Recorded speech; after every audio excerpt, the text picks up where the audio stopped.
Hey, it's Gordon Vanderpool from Turning Stones Fly Fishing. Today I'm going to tie a little soft tackle jig. Love to fish this in the wintertime when trout might be a little bit more sluggish. You see that metallic pink bead in there, gives a little flash, might trigger a bite, and it's going to be a soft tackle like I said, so we're going to have that in there for movement. This is a size 14. I do it in a 14 and a 16.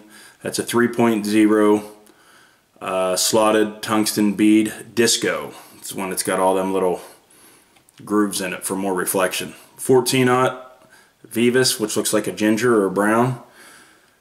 Mind you, in the coming months I'm going to have an online fly shop starting, and all these are going to be there. These hooks and beads right now are all prototypes of what I want to be selling. So just be prepared that anything you see in these videos coming up over the next month or so will be available to all of you guys soon. Okay, for anybody new tuning in, as I'm wrapping down side by side, I'm going to wrap right down to where the top part of the hook, the shank, starts to bend. And then right where it starts to bend is a good place to stop, and you can add your tail right there. So I'm going to get natural pheasant tail. I'm going to pull out about 5 strands off to the side, pull out so the tips line up, and then lock it down. Okay, and I'm going to measure, you do this every time, about the length of the shank for your tail. If anything, I like to go a little bit shorter than that. I never like to go real long. It just doesn't make sense. Nice loose wrap. It'll bring it right up top, and you're in business. Okay, I'm gonna lock that right there. Next material is going to be this Vivus hollow tinsel. It's going to be the same color as a bead. It's like a metallic pink. I don't know what the color says it is, but it is H number 8. I'm going to tie this in. It's going to be my rib. Tie it on the tire side, just one wrap there. Then grab the pheasant tail and hold it back, and then just wrap that the rest of the way up the shank. And I'm going to build a tiny little taper here, nothing major. Just the way the pheasant tail fibers are, I'm tying in the small part for the tail, and then as I wrap up, it's naturally going to get a little bit of a taper. I'm just going to help it out a little bit here. If I can get it out. Nothing like stuttering today, my goodness. Okay, there we go. So I'm going to make sure my bead's placed in the right spot, and I'm going to get my pheasant tail, I'm going to wrap it towards me. Just going to wrap it right up side by side.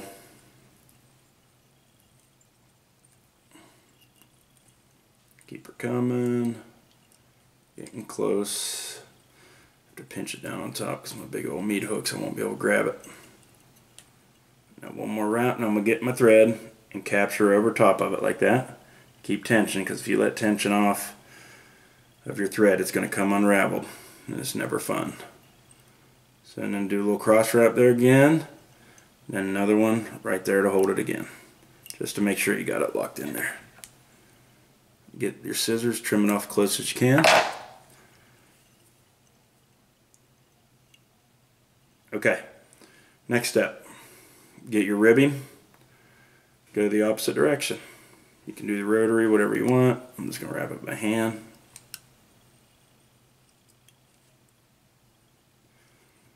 Keep them nice and uniform. Now get up here, go around the thread.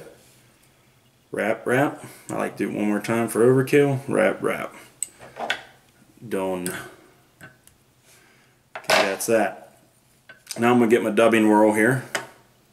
I'm going to get it ready. I'm going to make a little dubbing loop here. So you grab your finger in the thread like that, then wrap, wrap, wrap, then take your thread around that 2 times is sufficient, come up, wrap again, then just leave your thread hang over there by the end of the hook, and this is where you get your little dubbing whirl. Hook it in there and you can let it hang. And for this part I like to secure that thread with a quick whip and let it hang right there.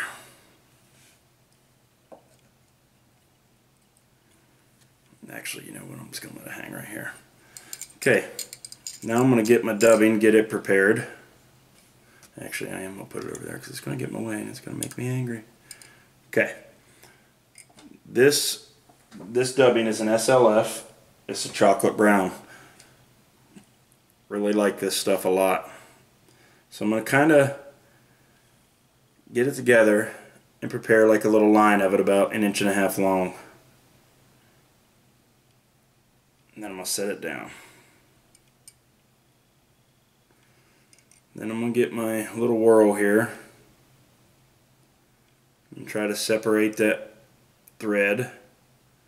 Get my fingers in there. Easier said than done when you got giant hands. And you just want to unwrap it if it did twist on you, because it did twist a couple times, until everything opens up and the thread is apart right up by the shank of the hook there. Okay, now that you have that, get that dubbing. Open it up with your fingers. Slide that right up there. Right up tight. Then you can get your little whirl and spin it. It'll spin up nice. It's heavy. Spins up good. Then you can get this. You kind of pick it out with your toothbrush a little bit. Nothing crazy. Pick out some of the real long ones. And that's about it. Now at this point, you just start wrapping. And then as you wrap, once you get it on there, you're going to get that dubbing and just preen it back. Just like you would a soft tackle. Just preen everything back. There we go. I'm going to let it hang right there. Now I'm going to go over and grab my thread. Slide this out of the way. And I'm going to capture that. Come around it, capture it, around, capture one more time. Now that's secured. I'm going to slide up under there and cut it.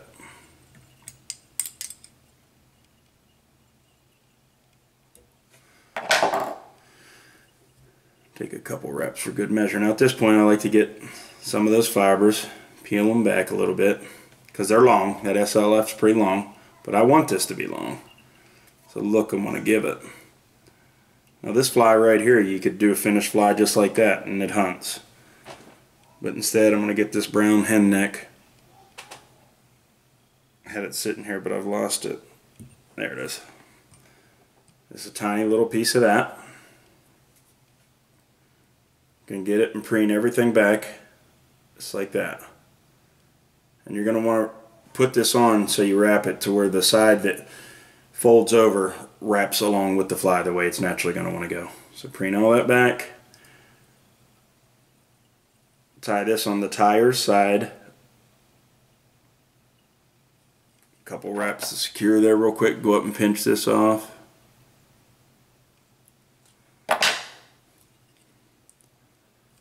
Now take this and preen back. I'm probably only going to get a wrap or two if I'm lucky. I'm just going to do one wrap because then I'm getting down into the white feathers. Because this is a little one, a little piece. It's not very long.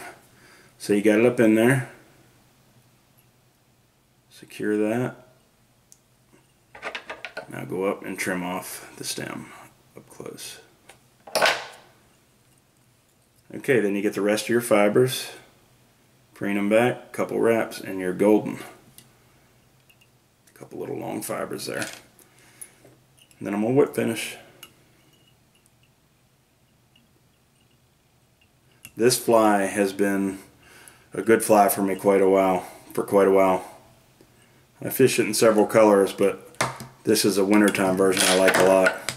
And it's been good. You guys are going to like it. Well, there she is. You could see that flash. That bead's going to give it a little kick, and also having that soft tackle there for movement, and then that flash underneath is a nice touch. So you guys are going to enjoy it. Thank you so much for watching. Please like, comment, and share my videos. If you haven't subscribed to my channel, please do so. Thanks for the support, guys. Have a good day.